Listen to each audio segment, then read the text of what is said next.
നമസ്കാരം. സോഷ്യൽ മീഡിയയിലെ ഏറ്റവും വലിയ സംസാര വിഷയം രേണുസുതിയുടെ അസുഖ വാർത്ത തന്നെയാണ്. കഴിഞ്ഞ ദിവസം രേണുസുതി പങ്കുവച്ച വീഡിയോയിൽ തന്നെ ഇത് വ്യക്തമായി കാണാനും സാധിക്കും. രേണുസുതിയുടെ അസുഖം വളരെയധികം ഗുരുതരമായ ഒരു അവസ്ഥയിലേക്കാണ് പോയിക്കൊണ്ടിരിക്കുന്നത് എന്ന് തന്നെയാണ് മനസ്സിലാക്കാൻ സാധിക്കുന്നത്. ഓരോ കീമോ കഴിയുന്തോറും രേണുസുതിക്ക് വീണ്ടും വീണ്ടും വയ്യാതാവുകയും അസുഖം വളരെയധികം തീവ്രമായി മാറുകയാണ് എന്നുമാണ് സോഷ്യൽ മീഡിയ വഴി പുറത്തു വരുന്ന വിവരം. എന്നാൽ സോഷ്യൽ മീഡിയയിൽ രേണുസുതിക്ക് വലിയ രൂപത്തിലുള്ള വിമർശനം ഇതിനോടകം നേടിക്കൊണ്ടേയിരിക്കുന്നുണ്ട്.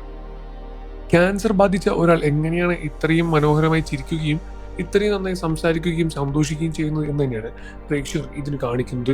രേണുസുതി അഭിനയിക്കുകയാണെന്നും ക്യാൻസർ എന്ന രോഗമില്ല എന്ന തരത്തിലെല്ലാം തന്നെ ഒരുപാട് വാർത്തകളും ഒരുപാട് പേർ റിപ്പോർട്ട് ചെയ്യുന്നു. എന്നാൽ ഇതെല്ലാം വ്യാജമാണ്. ഒരു ക്യാൻസർ രോഗിക്ക് എന്തുകൊണ്ടാണ് സന്തോഷിക്കാനോ ചിരിക്കാനോ പറ്റില്ല എന്ന് നിങ്ങൾ പറയുന്നത്?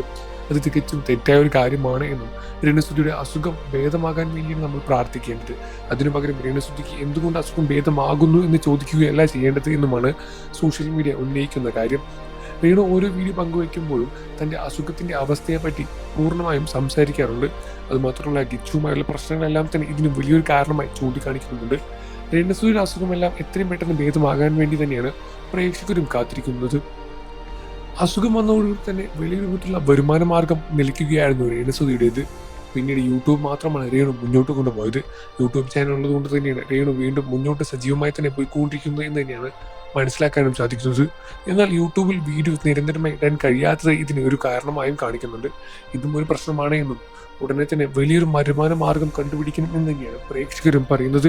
എത്രമാത്രം സഹായിച്ച് ആളുകളുടെ സഹായവുമായി മുന്നോട്ട് പോകാൻ സാധിക്കും, ജീവിതത്തിലേക്ക് എത്രയും പെട്ടെന്ന് തിരിച്ചു വരാൻ രേണുസുതിക്ക് കഴിയട്ടെ എന്ന് പ്രേക്ഷകരും പ്രാർത്ഥിക്കുകയാണ്. നിങ്ങൾക്ക് രേണുവിന് ഇഷ്ടമാണെന്ന് കാര്യം വീഡിയോയ്ക്ക് താഴെ കമൻറ്റ് ചെയ്ത് പറയുക.